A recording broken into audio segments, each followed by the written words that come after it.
Hello, it's CJ. I'm in Shreveport, Louisiana. I'm starting this video about nine-ish, give or take, a little after nine-ish. I don't know.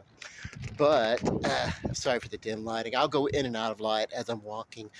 I'm walking around downtown Shreveport. We're across the Red River from beautiful Bossier City, Louisiana.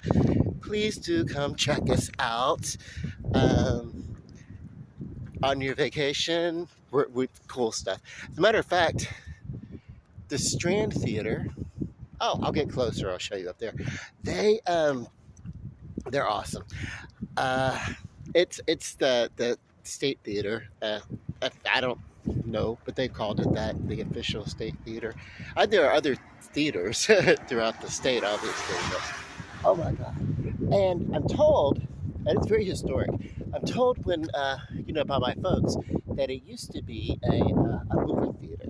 Like it was a movie theater, and it was converted to stage productions. So it's great. They have concerts, the stages there, and everything.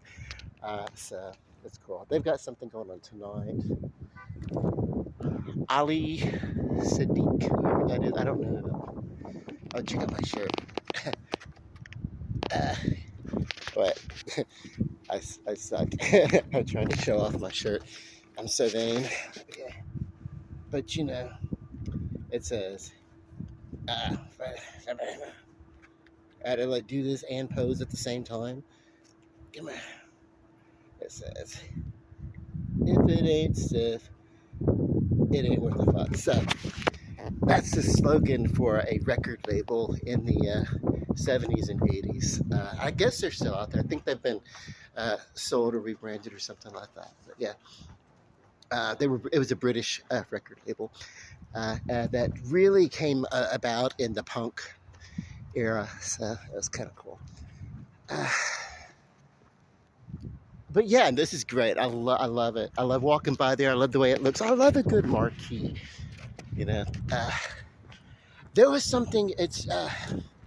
What is it? Oh, the Coliseum Theater down in New Orleans, and they actually don't do things inside of the Coliseum anymore. But I don't know. It's in disrepair. And it has been like ever since I was aware of it in the early '90s. And I mean by that I mean like 1991. That early in the 90s, I would go down there. But it's on Camp Street, and there is a marquee kind of similar to that, and they'll light it up, and they'll use it in movies. You could see it in the first Interview with the Vampire movie. You can see it in, I think, in that Kid Rock video, Only God Knows Why. You'll see it. It's one of those, it's like it's almost, you go down to New Orleans and you got to go there because it's like, oh, I recognize it, kind of thing. Yeah. There are other things to do in New Orleans.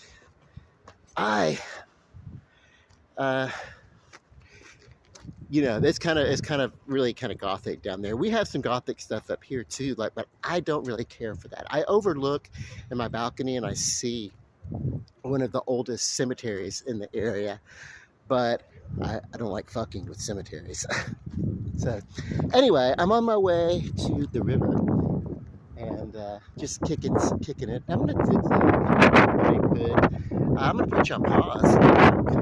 I'm sitting here trying to walk and talk and look good. Posture and everything when you're on camera. But also, I mean, I care, but I don't care. If I'm going public with this stuff, then it's like, okay, you kind of want to look okay. You at least don't want to look like you just got out of the damn bed, So, forgive my, what's the word? Vanity. Okay, hang on.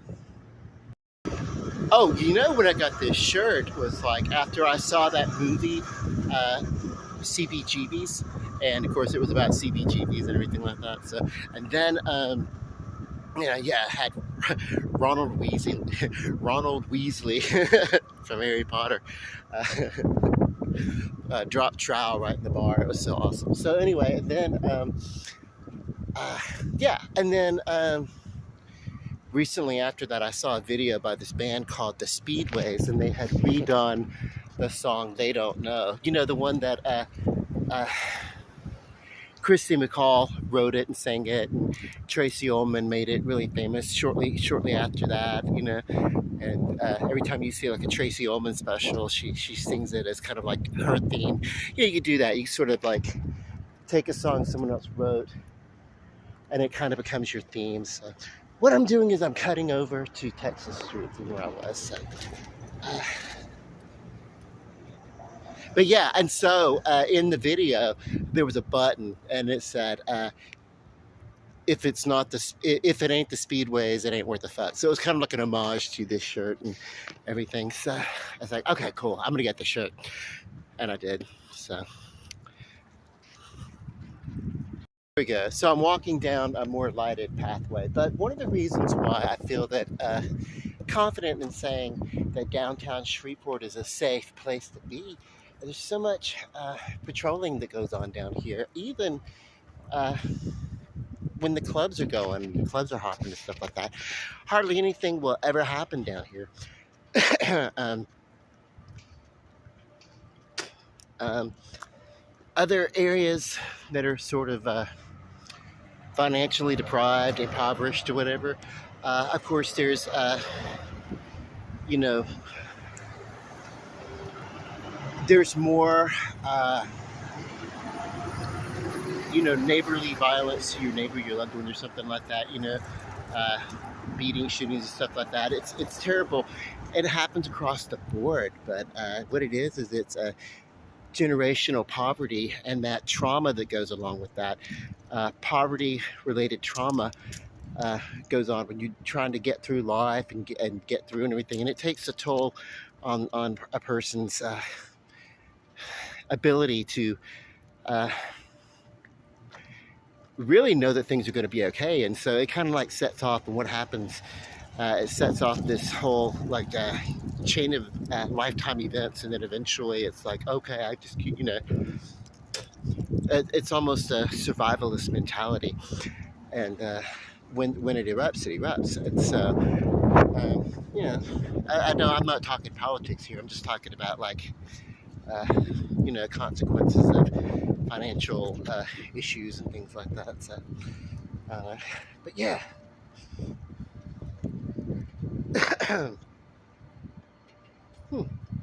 It's like a noble savage sandwich board. Now, so I know that the word is savage, but I've also spent a lot of time around South Americans and island people, and when they talk, they pronounce their V as if it's a B. So the word would be like savage instead of savage. And sometimes it slips. And I'm not even like, I wasn't around or raised in that culture.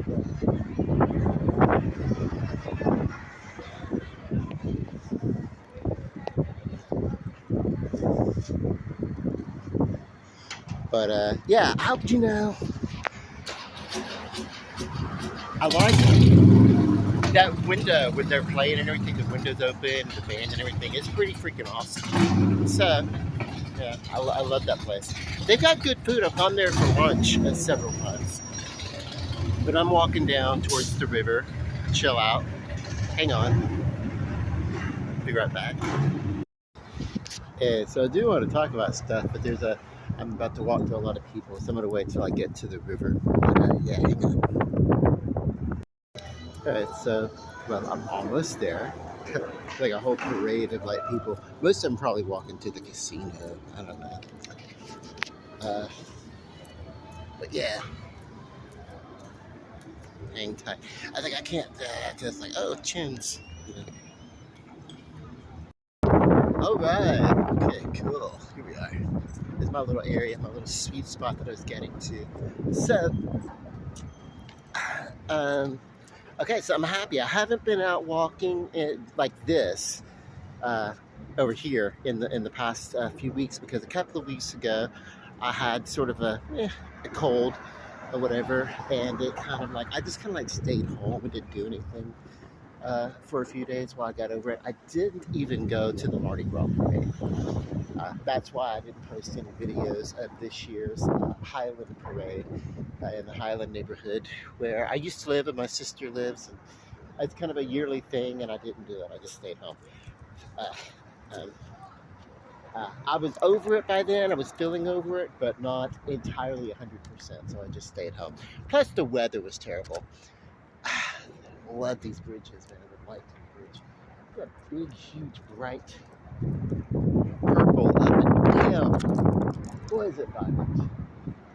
And I see it morphing a little slow. But I do like to come down and check out the bridge. And they change up the patterns, and I don't know if they've done it now since Mardi Gras basically is it Tuesday? Or, yeah. Anyway. No, it was last Tuesday, I think. I don't know what the hell. Anyway, so that's how non-Catholic I am. But shortly after that, I went to. This is weird. I went to get an updated eyewear prescription for glasses, and they talked about this thing called Prism. Well, I've had Prism before, low affecting Prism just a slightly. Now, this guy decided to really bend the light in or whatever, but because of my prescription, which is a high index, a high powered prescription, is needed. Even with the because I'm very nearsighted, and so with that, because of the way it is, I need the type of lens that's the Ultra HDX, so the wide field of vision. Because if I don't, which basically because of the index of my prescription, it would basically be bring it down to a normal. What's normal, but because of the high index of the Prism that they wanted to use, I had to go with the normal field of vision. And then between that, the combination of raising the progressive in the lens and then bringing the Prism to the degree of 10, that's almost as high as you can go. I think the most that they've done has been 12 or whatever. And it gave me, it took my singular vision and it brought it together almost perfect. The guy told me I should have a 12. The doctor who was doing it told me I should have a 12, but what he wrote out was a 10 because of his computer thing, and they were doing the prescription on a computer, and it's like, no, I need, so there was kind of like, I had this perfectly clear crystal vision, but everything was kind of popping 3D style because there was a slight tracer on one side, and it's like, oh my god, everything's coming at me, and it's like, I can't. And then because of the way the Prism was also bending, then that means the progressive in these lenses were like, I'm telling you, everybody looked like little Oompa Loompas from the waist down. Their legs looked about like that tall, with their bodies looked like that. And it was like, this is fucked up. I'm living in a horror show. I went and I got the glasses. First off, the doctor, they couldn't do it there, so I went to another place. America's Best is the doctor who wrote out the prescription. And without consideration of the fact that that level of eyewear needs a high field of vision, and it does not work well with that particular type of Prism, so a choice has to be made there. Do I get the wider field of vision or the Prisms? And because he wrote it out that way, his prescription was basically unusable, and here's why. I had to go to another optometrist office and their store, and they tried to fill his prescription, and I tried them on, and it was like so blurry. There was no particular, not even a pinpoint of clear vision. And I tried to sit here, it was no way. They redid the eyeglasses, and I went back the next day, and there was a field of vision, but it was so, if I use the word spectacular, I'm talking about a speck. There was a speck, like I could, like the pad of my finger held about a face away from my face, the pad of my finger, a little tiny circle of crystal clear, perfect vision. And in that vision, because the Prism was almost perfect, but just a smite off, it looked as if I were looking through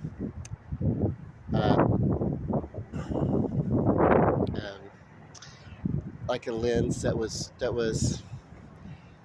almost like a 3D movie, but like from like the 1980s when the technology had not really caught up with what 3D should look like, and so there was a slight tracer, and then with the morphing of everything else going around, because you get that perfect field of vision, and everything else looks kaleidoscopic almost.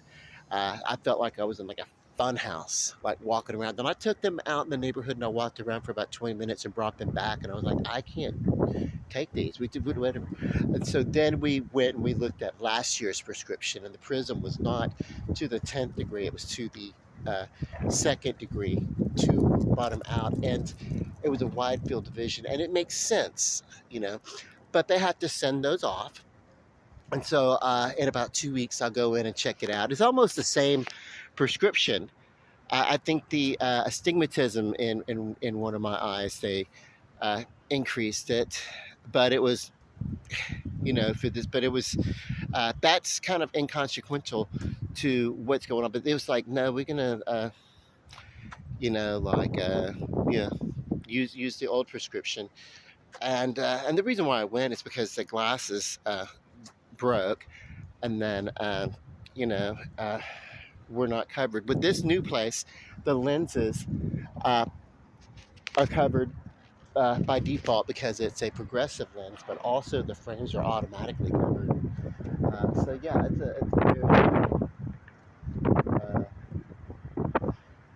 very, it's probably the most expensive pair of glasses I've ever like owned in my life. Like, I had to come out of pocket on top of my insurance, which covers like an astronomical amount of eyeglasses. Like they give an allowance of $500, and then I still had to come out. It was the glasses. By the time it was all said and done, they're almost $700, and I'm like, whoa, like, but you know, I understand why, because this is the third pair of glasses that they're making for me, and at that price, if I go in next week and they're not great, I'm gonna have them remake it again. I'm like, for this kind of money, it's gonna you're gonna situate this shit just perfect in my eye. And if your measurements are off, because that's what it is, it's right where the field of vision is. Like, it's a progressive lens, but if the progression starts way the hell up here, that's not gonna work. You start that down here, you know, so that I look down at this. That's fine, but up here, that's not. I can't be doing Oompa Loompas. You know, I can't do that. So I'll go. Yeah, I'll be like, hell no. You know. Anyway, like, I'll reject the glasses, and they won't. It would have been like 3 or 4 pairs of these high-powered lenses, plus these frames and stuff like that. They're charging almost $700 for. By the third time or the fourth time, if they can't get it right, it's like, that's all that money y'all lost. So I understand, but I'm still not taking away glasses that aren't right. You know, these are a couple of years old, and they work just fine. And there is the progressive, and it's actually progressive. It's not, you know, so I don't know. Anyway, I think it was the issue with the high-powered prism and the combination of. But I did decide to go bold with the frames, and get a little bit quirky, a little bit nerdy, something I felt was a little bit punkish, and just very different. I just wanted something different. I've got a lot of tortoise shell pattern frames, and I've got a lot of wire frames, and I was like, at this, let's just do something different. So we did that, and it's probably a little bit eccentric, but I did it so that I could have like the black transitions, you know. So. Okay, so the eyeglasses. I guess that happened. I went in, I think Monday for the exam, and then all this week I've been going back and forth. So much so that the doctor from the other place, Dr. Kelly, great guy, agreed to see me like just to check out, hey, whatever, just to verify. And it was like, okay, you know, you could, at this point, you could go with either prescription, but the way this new prescription is written, you can't have the high-powered lenses because they can't do the wide field of vision that normalizes my eyesight, really. They can't do that with that level of prism. And it was like, that's fine. Let's just go with the old one then, because I do not have a, like, I would rather deal with perfect clarity, because when I'm focused like this, when I'm looking straight on and everything like that, there's not really a double vision, or not that I mind. It's like my eye kind of like, if I can go back and forth, I can focus out of this eye, or I can focus out of this eye. It goes back and forth, and I have this. But what I don't have, what I'm not with, is you know, acid blot tracers walking through my life, looking and feeling like visually that I'm high on mushrooms, or acid blots and stuff like that, because there's like, everything looks like that, like I can't, I have not do I'm an addict. I gotta be, I can't do it. So anyway, uh, God, this site is beautiful. Okay, I'm gonna head back home. I'm gonna walk a little bit. It's kind of zigzag. I'm out for a health walk. Like I said, this is. I've been going to and from the optometrist offices during the daytime, and I just haven't really done like videos too much about that because. But tonight it's like, hey, I feel like getting out. It's a nice breezy day. Wanted to show off the shirt, and anyway, let me just say, love and light. I love you guys. Peace. Good night.